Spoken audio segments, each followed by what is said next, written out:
Hello, everyone. We would love to welcome you to our webinar about how to teach mathematics and make adaptations within a DBI framework.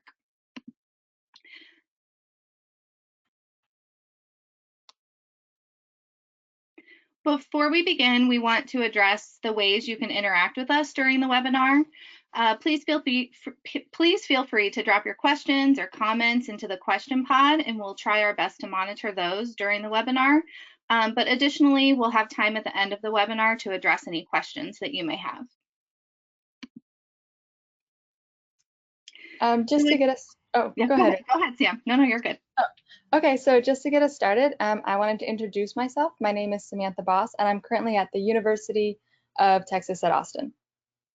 And hi, I'm Rachel Juergensen. I'm currently at the University of Missouri-Columbia. Also on this team is Dr. Sarah Powell from the University of Texas at Austin. She's just unable to join us today.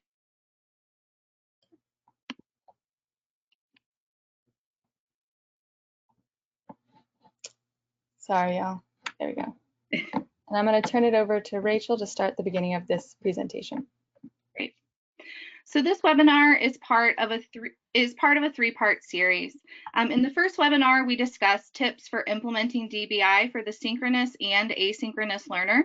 And in the second webinar, we discussed student-focused assessment for the synchronous and asynchronous math learner. In this webinar, we will focus on how to teach mathematics and make adaptations within a DBI framework. If you missed any of the webinars in this series, you can access them on the NCII website, and we strongly encourage you to watch any webinars that you might have missed. So there are two essential questions that are going to guide our thinking and learning during the webinar today. The first one is, what high quality mathematics instruction can you use within an instructional platform? And the second essential question is, what instructional adaptations can you make within a DBI framework? So data-based individualization helps provide the framework that either identifies students who are not responding to Tier 1 intervention, or it provides a structure to help teachers identify the best practices and interventions that fit the needs of the students. The two primary components of DBI are assessment, which you can see represented in green, and instruction, which you can see represented in orange. Today, we're going to focus on just the instruction aspect of DBI, but if you have more questions about the DBI model or the assessment piece, again, we encourage you to go back and watch the previous webinars from this series. So just for a quick review of DBI before we jump into instruction, here are the steps. So first, you'll start with your instruction. We call this the instructional platform. That includes a validated intervention program. From there, you'll start progress monitoring. And then from there, you'll use information from diagnostics or other sources like error analysis to determine what appropriate adaptations might work for that student. And then for students not on track to meet goals, you'll make adaptations to your instruction, which is where we'll focus today. And then after you implement some of those adaptations, you'll continue to do progress monitoring to see how students are doing.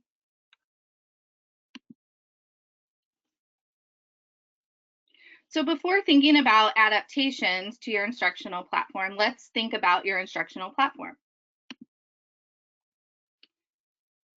So the instructional platform is like the jumping off point for evidence-based mathematics instruction. So we would like to hear from you, what kinds of things would you include in your instructional platform? So thinking about that, and if you could put some of your answers into the question or chat pod so we can get an idea of what you're thinking, that would be great.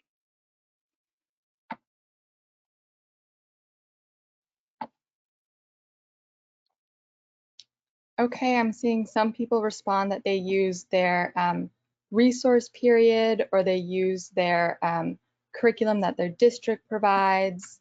I'm seeing here some people are talking about intervention resources that they've received since the COVID pandemic has started in terms of adjusting their instruction. Thank you guys for continuing to drop questions. Yeah, and I'm seeing explicit instruction, specialized math, state standards. Those are all awesome, and appreciate you guys dropping those into the chat box. That's awesome.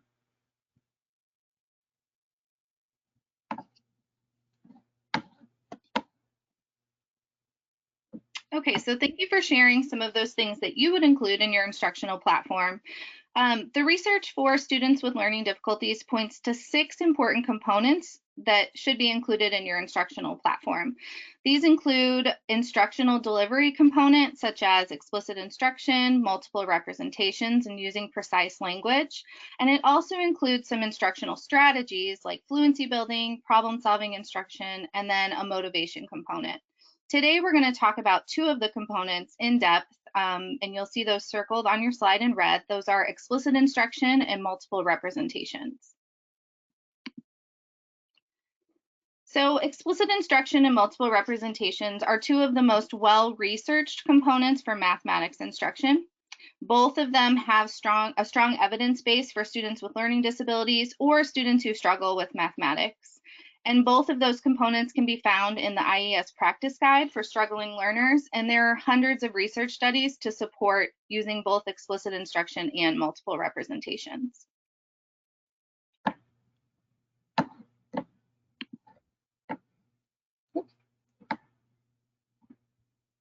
Okay, thank you, Rachel. I'm now going to talk about explicit instruction.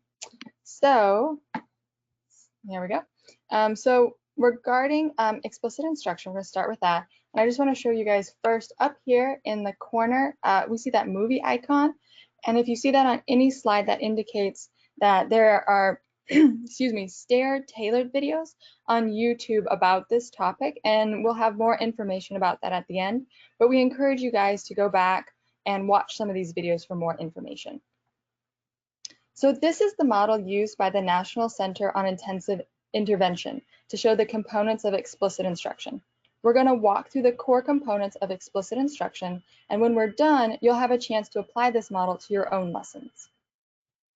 So first, we're going to talk about the modeling aspect of explicit instruction. Modeling includes the think aloud or the I do portion of explicit instruction and includes the goals and steps for solving a problem.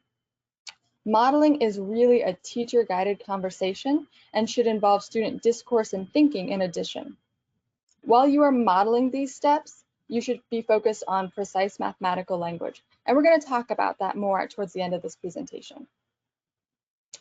So a big part of modeling in explicit instruction is using planned examples. So you can see here in this modeling example, there are identifications of a goal, there are steps modeled for students to see, and the use of precise language. So I'm going to read through this so you guys can hear both the I do portion of this modeling as well as the language used, how it's really clear for students to follow along. So for example, to solve 26 plus 79, I first decide about the operation. Do I add, subtract, multiply, or divide? Asking students to really engage and think about what it is they're doing. The word plus tells me to add. Adding means to combine 2 quantities. I know that I can decompose 26 and 79 and use the partial sum strategy. What great language is happening on right here? Decompose, that's awesome.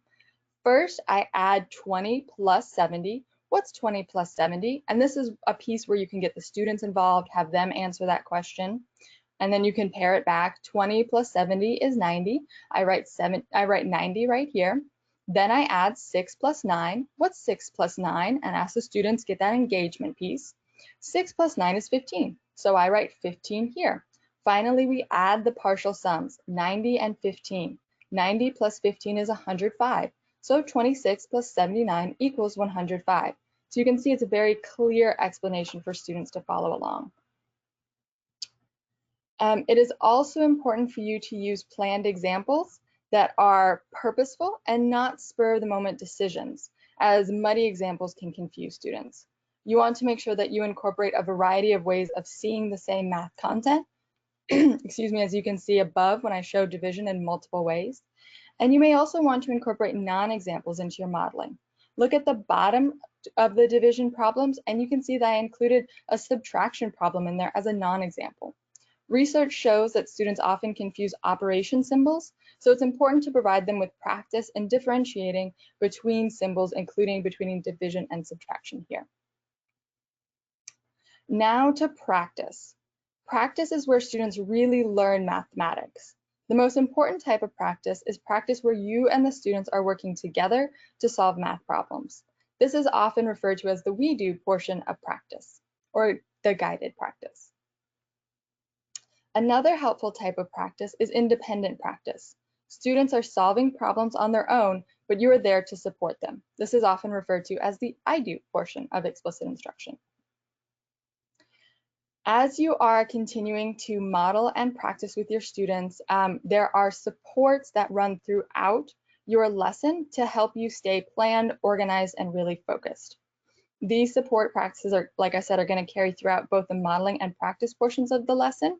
And since you don't have much time with your intensive intervention, you really need to maximize it by asking the right questions, including a mix of low and high level questions, eliciting frequent responses, including class-wide, individual, partner responses, and providing a variety of mediums for students to respond, including writing on paper, writing on whiteboards, using thumbs up, using virtual responses, depending on how you're teaching right now. And it's also really important, especially in today's virtual world, that we're continuing to provide feedback that is immediate, specific, and affirmative and corrective. And we need to be maintaining a brisk pace that relies really on us being planned and organized. And especially as we talk about in the virtual world, it's really important to keep that engagement high and maintain that really brisk pace. So even though the original model shows an even division between modeling and practice, different lessons may have more or less of each component. For example, when introducing new material, there will likely be a great deal of modeling that day. On days when you're reviewing, there likely will be significantly more practice. We just want to emphasize that this model can be flexible to meet the needs of your lesson for that day. But we do want to be including modeling, practice, and supports throughout. For those of you at home or who are watching this video afterwards, after it's been recorded, please click on the link provided in your handouts. For those of you watching with us live, make a note to come back to the slide after the presentation. And for the sake of time, we will not play it now, but this video is a great example of explicit instruction in action. So we encourage you to come back and check it out. To help ground everyone in math, we have provided both a blank and a completed explicit instruction and essential components guide in your handouts packet. That includes an example lesson in which the teacher is walking through integrating word problem solving using positive and negative integers alongside both expressions and equations. The completed guide, the completed form, like I said, is in your handouts.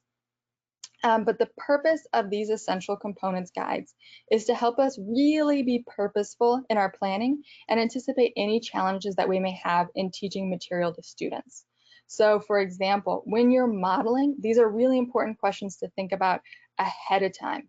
What are my goals for this lesson? What vocabulary and skills are prerequisites to understand this concept? Am I breaking down this concept into appropriately sized chunks that students will be able to understand? How will I elicit and connect with students' prior knowledge and address any misconceptions? What will my step-by-step demonstration look like? Really thinking through that example is important. What examples and non-examples will I be using? What clear and concise mathematical language will I use? When thinking about practice, thinking about how will I scaffold the guided practice to gradually increase the difficulty of task while decreasing the amount of teacher guidance? How will I know students are ready to move to independent practice? And then thinking about those supporting practices throughout, what low and high level questions will I ask throughout the lesson? Having those prepared ahead of time is really helpful. In addition, is the lesson well sequenced, focused, and has a brisk pace? How will I structure my lesson to include frequent responses, opportunities for me to monitor my students' understanding and provide meaningful feedback? These are all questions that are really important for us to think about before we start a lesson, so that way we don't have to figure it out as we're going. If you have this planned out and you can really anticipate any sort of challenges, that'll help you really have a smooth and really purposeful intervention time with your students. Let's see, there we go. So another part of preparing to use these materials is to give some thought to what you might actually say or how you might actually respond to students' questions in practice. For those of you who are watching this webinar afterwards, we suggest you use the Essential Components Guide and choose one aspect of teaching in a lesson that you've already prepared and role play that with a peer. You can start way back at the beginning where you think about what it might look like to introduce these tools to your students. You can pretend that students are familiar with the tools and practice what you might say to understand students' mathematical thinking based on representations that they make or misunderstandings that they might have. And for those of you, if you're doing this after this webinar with a peer, for those of you playing the student, give feedback about what was confusing or where additional information, structure, or time would have been needed. Feel free to model some common misconceptions and give the teacher the opportunity to respond. For those of you who are attending this session live, we encourage you to bring this activity, bring this handout with you to the next conference meeting or PLC time that you have with your colleagues.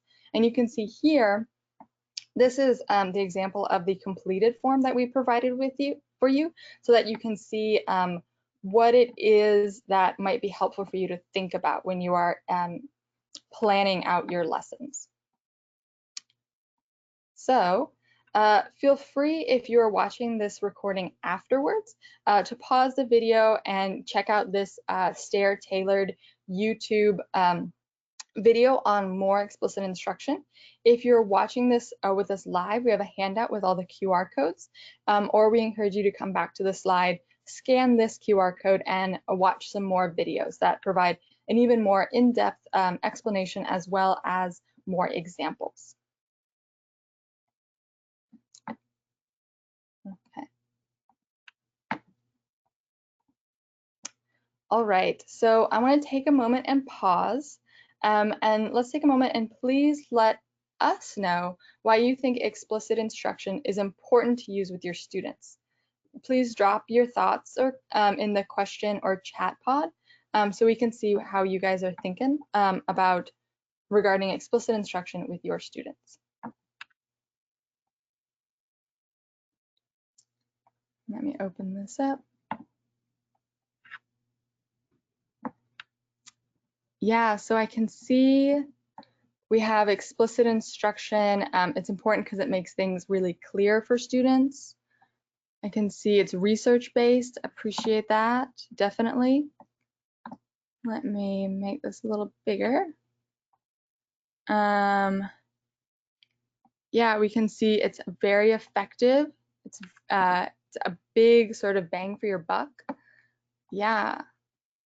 It makes your teaching more effective. Let's see. Yeah, more purposeful, more effective. A high effect size. Yeah, it provides specific for students who are struggling, gives them the structure they need to support their learning. All really great answers. It's important for students to have a clear explanation of expectations. Yes, very much so, especially nowadays with everything going on. It's really helpful if students can understand exactly what they need to be doing to be successful. So thank you guys for dropping those in the chat box. So we're going to move now on to multiple representations. That was just a real quick sort of crash course on explicit instruction. And now we're going to talk about a strategy that you can use throughout all phases of explicit instruction, which is multiple representations.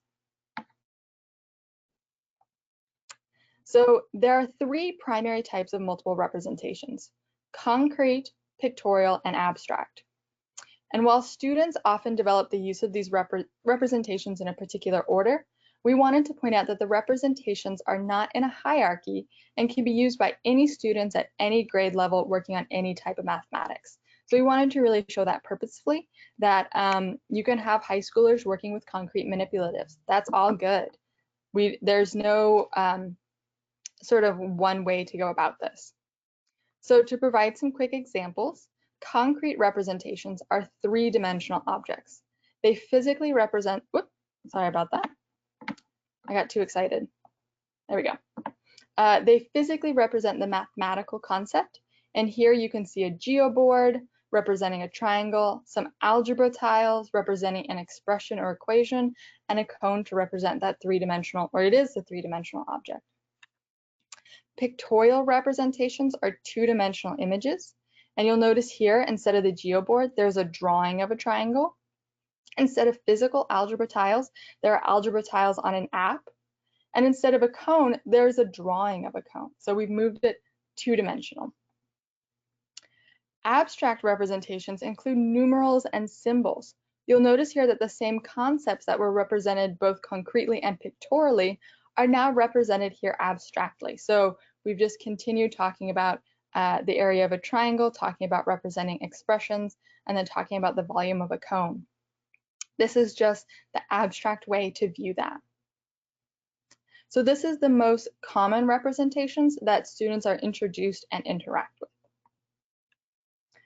So there is current research about the use of multiple representations with students in the middle school grades who are learning grade level content. We're happy to share this article with you if you're interested in reading it, but we wanted to address the concern that manipulatives and other types of representation activities might be considered to be elementary. As we continue with today's session, you can see we've intentionally included examples that highlight how these can apply in the middle school grades, in the high school grades, and really with those more advanced abstract concepts. So just like with explicit instruction, we have an essential components guide that we've provided for you, both a blank copy as well as a completed example using multiple representations. This is intended to help you plan and anticipate students' needs, anticipate where the lesson is going to go, anticipate what bumps you may come up against, and proactively reflect on how you can plan for this learning. So let's go ahead and look at some of the key components that you want to think about ahead of time. So for example, thinking about first, what's the mathematical concept that you're teaching, that you're using these manipulatives or these pictures and drawings for? Is the purpose of using a representation to teach this mathematical concept clear? Meaning, is it aligned with what you want the students to learn? Have I chosen a representation that accurately represents the mathematical concept? So being really purposeful in your choice of manipulatives or drawings. What knowledge and skills will students need before using this representation? Really thinking about building those prior knowledge skills or sort of whatever skills that are necessary to help students be successful in the moment when they're focused on the mathematical content.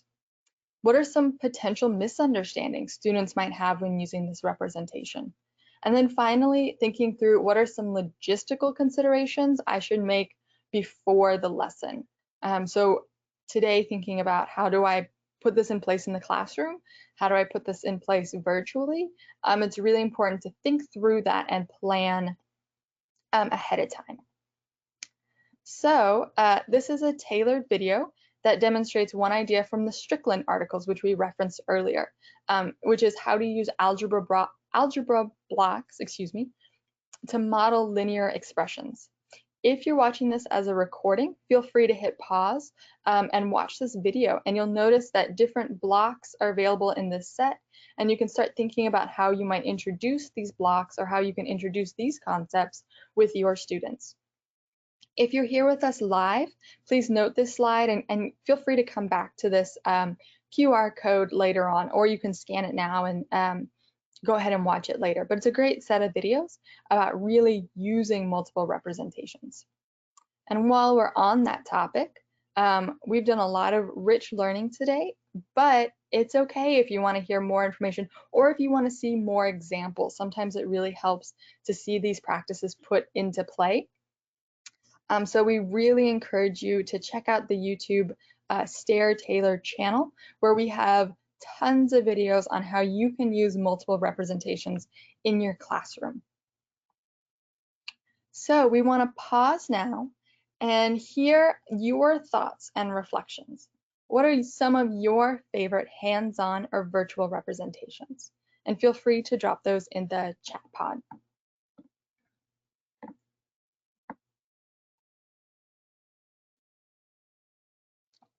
Okay. The 10 frames, yes, definitely. Definitely. Okay, and I see someone tried to scan the QR code. and it didn't work. So what we'll do is we'll make sure that these are updated, and it might be, since we're blowing it up on a big screen, that might be where some of the issues are coming from. But we'll make sure that you guys have access to all of the YouTube channel videos, all the QR codes. Yeah, digital 10 blocks. Yeah, you can break them apart, recombine them. I'm a big fan of the 2 color counters. I can see in there you can use algebra blocks. Using Microsoft Whiteboard, yes, definitely helpful. Thank you for throwing that out there.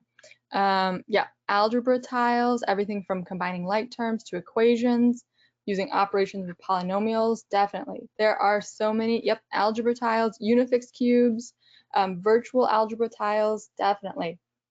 There are a lot of really great manipulatives out there, and I think that there is a growing set of virtual manipulatives that are being developed to really help us address the needs right now.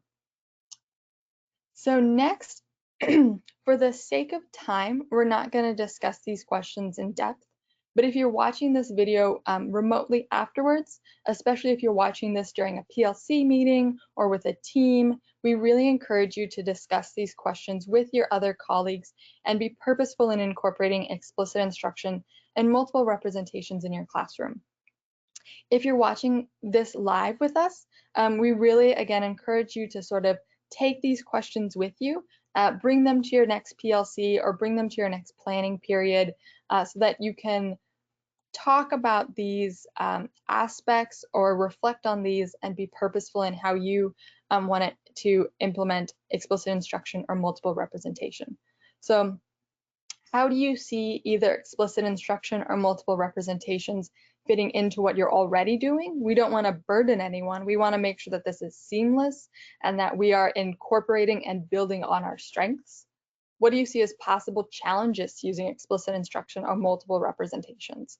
Thinking through what the challenges are and then how we can address them is really important. So the next question is how will you address those challenges so that way you can be proactive and hopefully be more successful in implementing explicit instruction or multiple representations. So just to review, the instructional platform is the jumping off point for evidence-based mathematics instruction. The research for students with learning difficulties or students who struggle with math points to 6 important components of the instructional platform. And today we covered 2 of the most important. Once you have a solid instructional platform in place, if you see students are not improving as needed, then you should think about adapting your platform. So we do that after we progress monitor data and you determine whether or not it's sufficient or it needs adaptations. And I'm now going to turn it all over to Rachel, who's going to tell us some more about intervention adaptations or instructional adaptations. Thanks, Sam. Okay, so the instructional considerations that we just talked about are part of a framework of high quality mathematics instruction for students with mathematics difficulty. However, even with those components in place, you might find that there are students who require more intensive supports. So when intensifying instruction, you might consider any one of the following 6 instructional adaptations. The first one is implement with greater fidelity. Second one is embed with behavioral supports, then increase dosage, adapt mathematics content, utilize explicit instruction, and the last one we'll talk about briefly today is explicitly teach for transfer. So the first instructional adaptation is implement with greater fidelity. So to ensure high fidelity to an intervention, it's helpful to create a checklist of the key components of that intervention. So this list might be provided in the interventions manual, or it might need to be created. If the checklist needs to be created, the original research team could be contacted to help, or the teacher can create one by identifying those key components that impact student outcomes within that intervention. The second instructional adaptation is embed behavioral supports. So we always want to reinforce the behavior we want to see. So for example, if a student is struggling to stay focused during mathematics, the behavior you want to see is focus. But what does that look like? What does that sound like? Focus needs to be operationally defined so the teacher knows what to look for and the student knows what is expected of them. Once that expected behavior is defined and communicated with the student, a reinforcer needs to be decided upon. There's no such thing as a universal reinforcer. And because of this, it's important to find out what that particular student finds reinforcing. For some students, this might be something tangible. For other students, it might be something like time spent with a peer or time spent with a teacher. Once that reinforcer is decided upon, the intensification can begin. The third instructional adaptation is increasing dosage. So dosage is the amount of an intervention the student receives. It can include the number of opportunities to respond within a session, the number of sessions, the number of days per week the intervention is provided, or the number of weeks overall that the intervention is provided. The purpose of intensifying the dosage is to determine the appropriate combination of intervention frequency. So how often the intervention is being provided, and the duration. How long is the intervention being provided for that particular student? The next instructional adaptation is to adapt mathematics content. The purpose of doing this is to ensure that students are able to access those core mathematics concepts. This can include adapting the way you present the material. Teachers can focus on using precise language, like Sam talked about earlier, scaffolding activities, or teaching strategies like word problem solving attack strategies. Some students might require more intensive support, and teachers can adapt the scope and sequence of the units to ensure that that critical content is targeted and builds upon that student's understandings. One important thing to keep in mind with adapting mathematics content is that if you are significantly modifying the mathematics content for a particular student, that will require a conversation with that particular student's IEP team. The next instructional adaptation is to utilize explicit instruction, which Sam talked about earlier. So teachers should be explicit in the modeling and practicing stages in instruction. Teachers should model, demonstrate, guide students in multiple problem-solving methods. In the model displayed on the slide, instruction should be divided between modeling instruction, which means using that precise language during explanations and with well-planned, and then student practice that includes practice with the teacher as well as some independent practice. Both modeling and practice are supported by those supports underneath in the orange box, and the practices should be used throughout the instructional time. The last instructional adaptation is to explicitly teach for transfer. So that means teaching students to use skills that they've already learned on more difficult problems. So for example, with the two problems that you see on this slide, you can first explicitly name the similar characteristics of the old and new problems or context. Then you might ask students to identify the relationships in the two problems. How are those two problems the same? How can solving that first problem help them solve the second problem?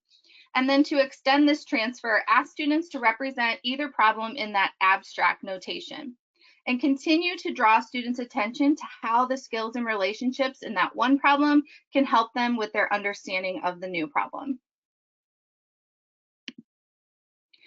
Okay, so again, this is a QR code that will link you to more STAIR-tailored videos about these 6 instructional adaptations. So now we want to briefly consider how you can take these two components, explicit instruction and multiple representations, into the remote learning environment. So with just a few adjustments, these two components, multiple representations and explicit instruction, can be used in the distance learning classroom, whether you're asynchronous or synchronous. So for example, when thinking about multiple representations, when we're in person, that would look like using some hands-on manipulatives. But when we're in remote learning, that might look like using some virtual manipulatives. When thinking about explicit instruction, in person, that might look like modeling for a student, modeling a problem for a student. When we're in remote learning, whether synchronous or asynchronous, modeling can still happen. So if you're asynchronous, you can model by making a video of showing that problem. Or if you are synchronous, you can model using a virtual whiteboard or a document camera for your students to see that problem being solved.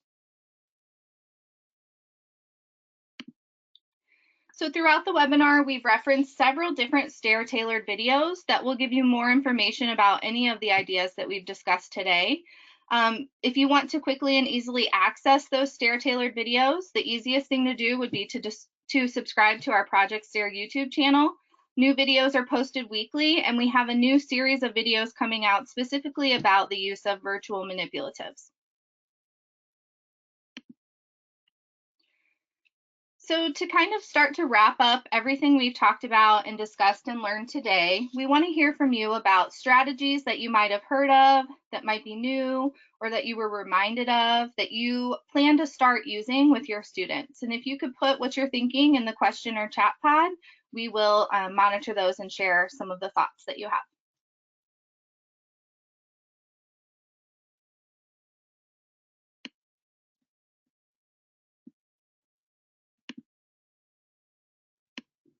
Yeah, I like seeing universal design for learning principles, thinking through how we can adapt these practices to use with all of our students. That's really great.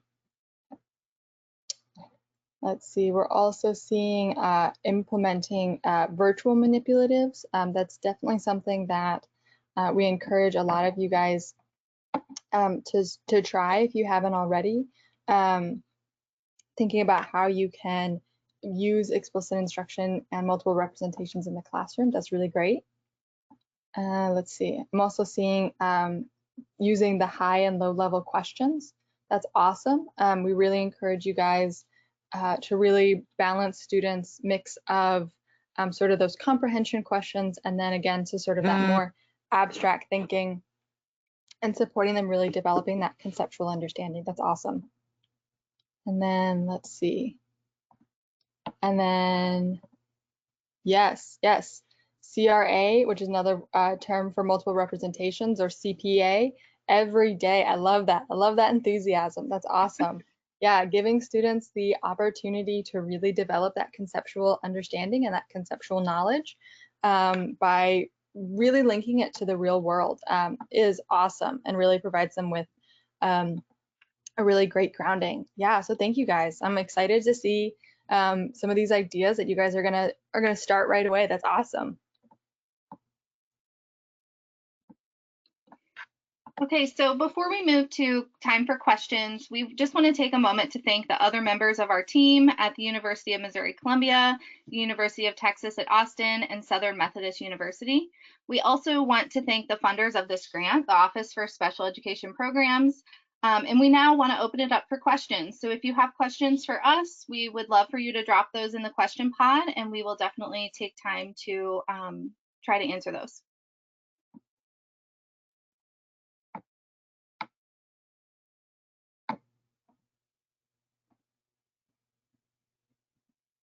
Yes, I like Shelby, thank you for posting in the chat box, having the tools, which I'm assuming means multiple representations, and also having explicit instruction sort of in your toolbox.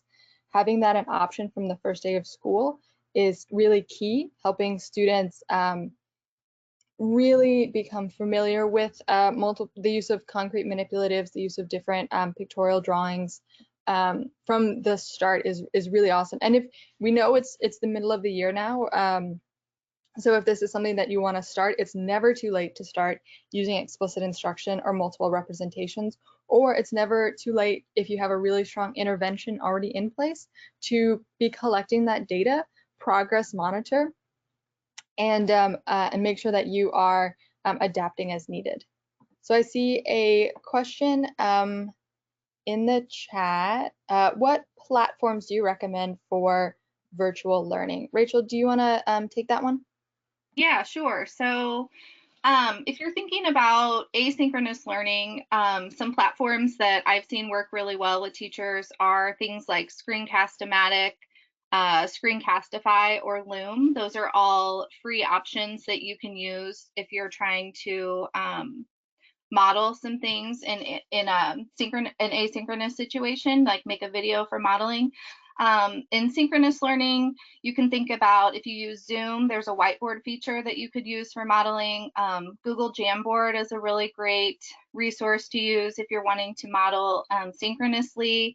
And then I've also seen really just simple ways of using your smartphone to make a document camera where you can model something just using paper, pencil, or some of those manipulatives that we talked about earlier. So those are just some easier, simpler options for different types of platforms you can use for virtual learning. Yeah, and I like Shelby made a comment, love combining all this with a rubric in student-friendly language so that students know the expectations and what it will take to be successful.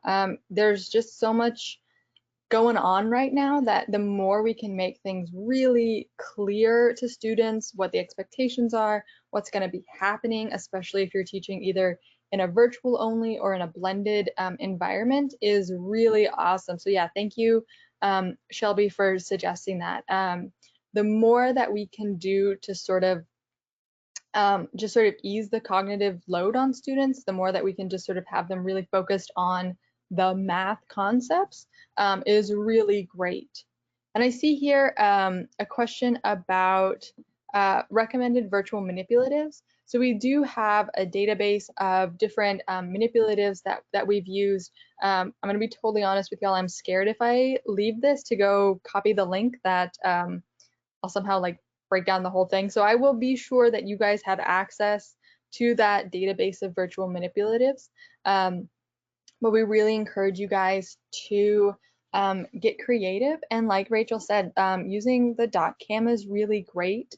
Having students use manipulatives around their house, for example, using buttons instead of two colored counters, or using, you know, if they're at home and you want to figure out a way for them to represent different algebra concepts, they can just use maybe like pencils to represent the X rod, and then maybe just like little doodads or snacks or buttons or something to represent the 1 units, and then maybe a sticky note to represent the flat.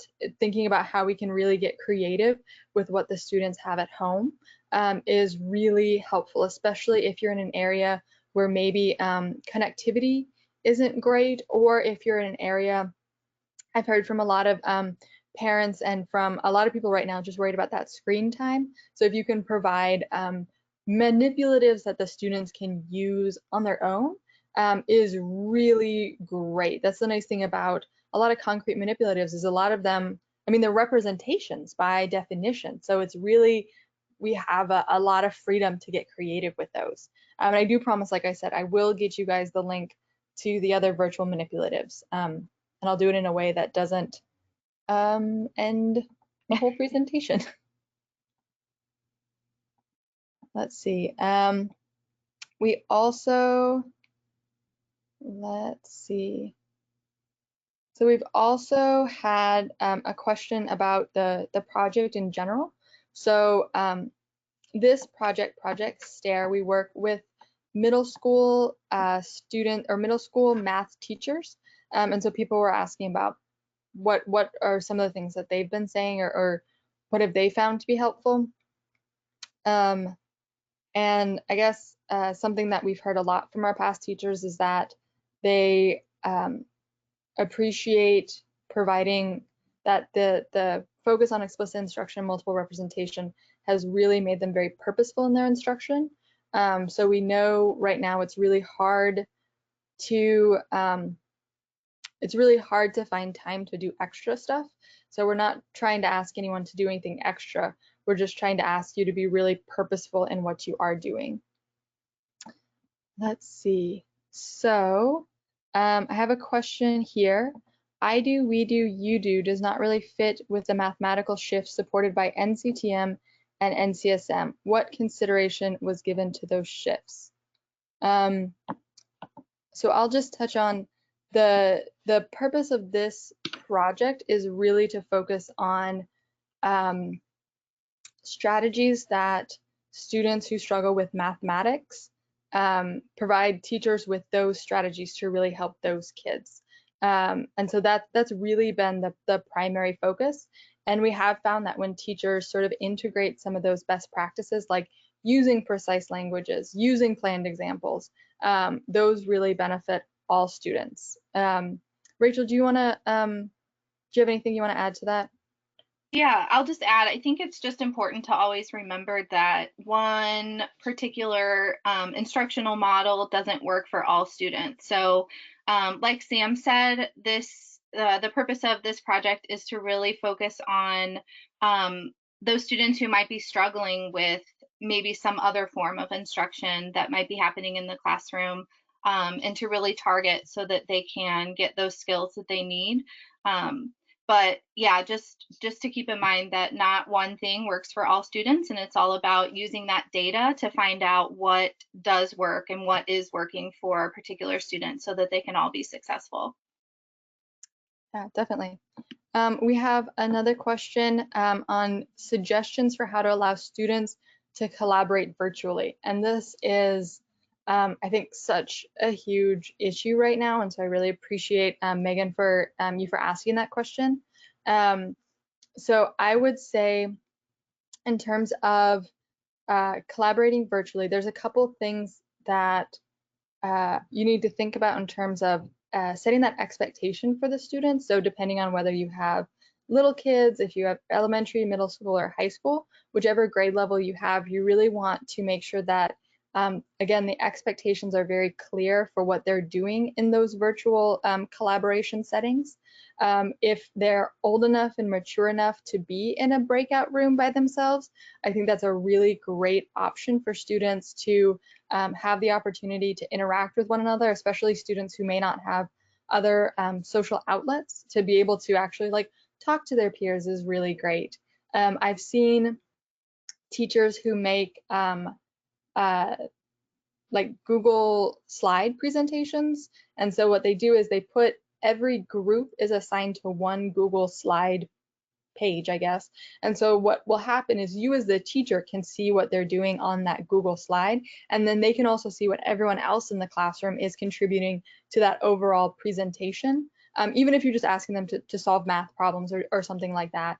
And in that way, if you can kind of keep this sort of overview look on what the students are doing, you can jump into classrooms if you see students who are solving incorrectly, or if you see sort of that lag time where nothing's happening, you can go in and sort of check and make sure that they are really engaging as they're supposed to be. Another big thing that I've seen in terms of engaging students to really collaborate is really giving them choice, especially for if you have some of the older students who we know it can be harder sometimes to really get them engaged and get them really focused on the mathematics, especially if they've struggled with math in the past, if they have a history of struggling with math. Providing them with choice is really great. But I do think it really goes back to establishing expectations and practicing those expectations, and then giving yourself some grace and some patience, and that it will take time to really get the students comfortable with using these different tools. Rachel, do you have anything you want to add to that? No, you said it perfectly. Thanks. Yeah, and I can see one good thing that has come out of Zoom, Teams, etc. You can record modeling and share with students access anytime. Yeah, I love that idea. I've also seen if your students have access to technology, you can ask them to record maybe for that we do portion. So you make a video, and then they have to record themselves doing the same task. Or I guess that would actually be better for the independent practice. So you do it together, and then they record themselves practicing on their own. And And just a then platform for that, I think utilizing Flipgrid is really helpful for what you just described, Sam. yeah, and I like Shelby. Yeah, thanks for pointing out. There are great resources to share with families making inexpensive manipulatives at home. The other nice thing is we emphasized, pictorial representations can really help a lot of students, and that just requires a pencil and paper, or even a whiteboard. You can do that virtually with your whiteboards.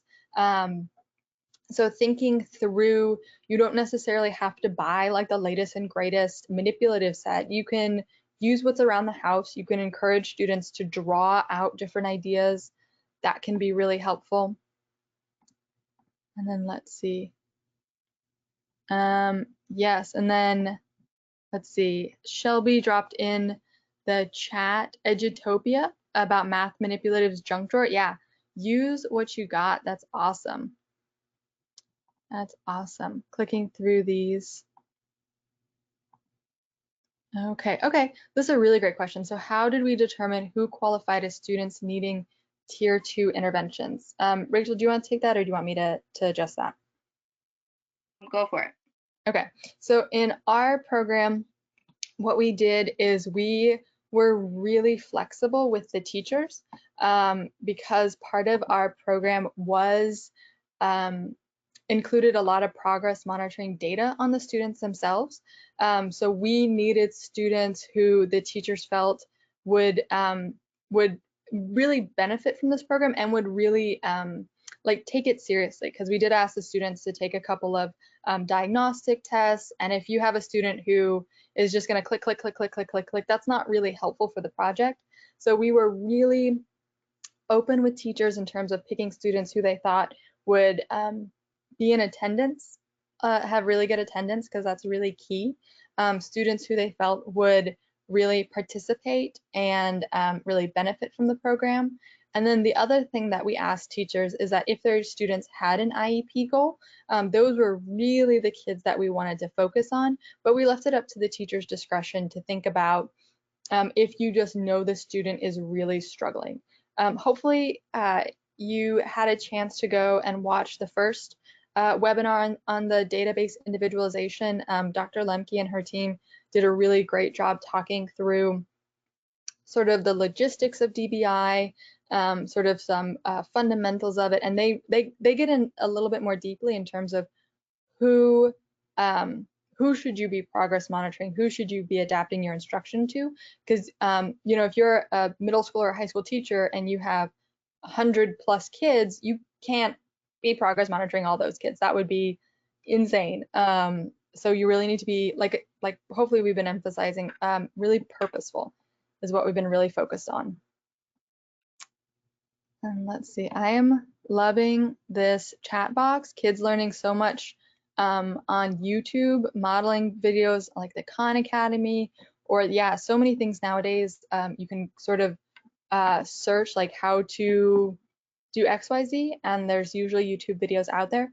We would recommend if it is like a really math conceptual based thing that you really sort of screen those for students. Something that Rachel talked about that we really want to emphasize is using precise and correct math language, thinking through students, especially students who struggle with math, if you are sort of using a bunch of different pinball terms all over the place, it can get really confusing for them. So you really want to make sure that if you are recommending YouTube videos or you have a source for YouTube videos, that is a high quality resource that students can turn to. And that's why we recommend going to the stair tailored videos. All of the videos that we make are research based, and we are very purposeful in our language to make sure that you as teachers can, or as parents who are homeschooling, can be comfortable with using the correct terminology and using the correct procedures. But yeah, and Toy Theater is awesome. That is a great resource. Yeah, thank you all for dropping all those really great ideas in the chat box. Let me see, we have time for probably just 1 or 2 more questions. So if you guys have anything else that you want to ask, please feel free to drop that around in the chat. Let's see. I'll just scroll through and make sure I didn't miss any.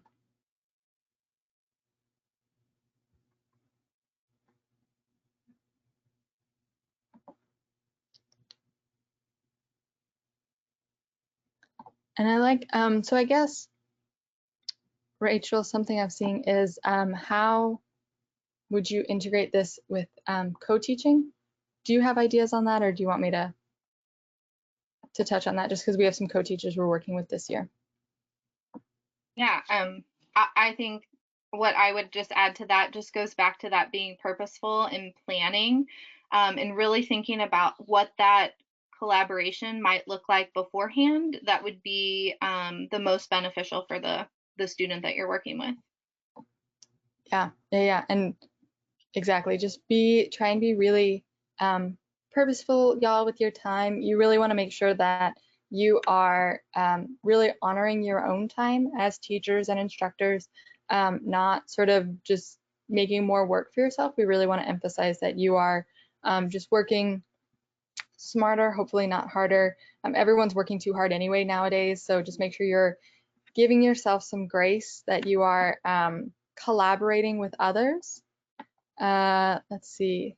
Thank you, Shelby, for all the really great resources. We encourage you to, to share this with your colleagues. And as we mentioned, we had a couple of slides in here that we purposefully didn't address during this live session because we feel like they really deserve discussion time in terms of how to implement the essential guides, how you can be purposeful in implementing explicit instruction.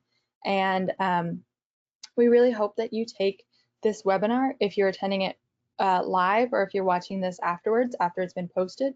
We really hope you take the time to really pause and integrate those activities into your lesson planning time, into your conference time, and really make this webinar work for you.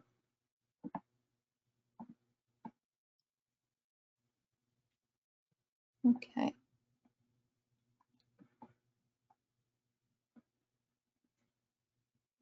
Rachel, do you have any last thoughts or anything you want to add about using multiple representations or explicit instruction or adapting them virtually? I just would suggest, again, just going back to the webinars the webinars that were part of this series, so you can get a full picture of DBI and assessment and instruction as a whole, and just really, like Sam said, taking that time to go through those activities to really reflect and think about and collaborate with your teammates. Yeah, perfect. Okay. Yes, sharing it with an algebra PLC, that's amazing. Shelby, you just made my day. Thank you. That's awesome to hear.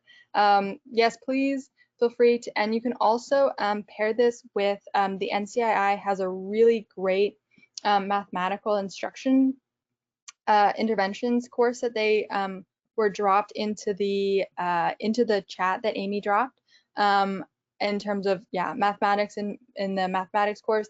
I know Sarah Powell played a role in that, and it's a really great resource for teachers who are adapting their instruction. So I really highly recommend that. So it looks like we are just running out of time. So I really would like to send out my thanks and appreciation to NCII, to our fellow team members at Project STAIR, and especially to you all viewers for attending this webinar. We really appreciate you taking the time to be with us here today, and hopefully you found something useful that you can take and apply tomorrow to your classrooms, and that you can take to your PLCs and talk about and integrate.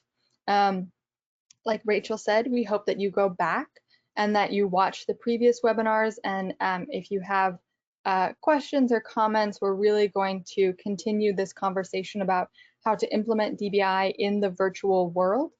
So we really hope that you stay in touch, that you continue to contact us with your questions and suggestions, because this is really a conversation that I think we're all having, and I think one of the greatest things that we can do is just continue to support one another and you know, collaborate with each other as colleagues as much as we can. So please be on the lookout for additional resources, facilitator guides from these presentations that you can take with you to your PLC. And like Rachel said at the beginning of the slide, we also would like to thank the Office for Special Education Programs, who is our funder, has made this research program possible. And so just want to thank Thank you to OSEP. Thank you to the other members of the team at the University of Missouri, the University of Texas at Austin, and Southern Methodist University. And thank you again for attending this webinar. Thank you. Thank you, guys.